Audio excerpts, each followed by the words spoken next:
नमस्कार, मी नितीन पाटील मुळे गरजा महाराष्ट्र मागामध्ये आपणा सर्वांचे हार्दिक स्वागत करतो।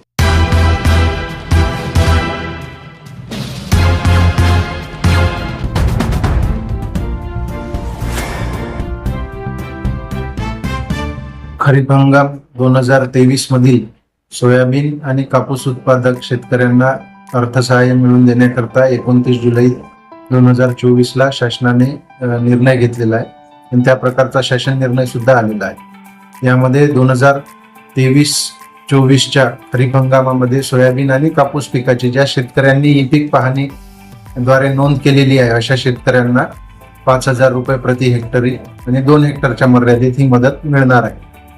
आणि ही मदत ई पीक पाहणीमध्ये ज्या शेतकऱ्यांची नावे आहेत त्या शेतकऱ्यांना मिळणार आहे।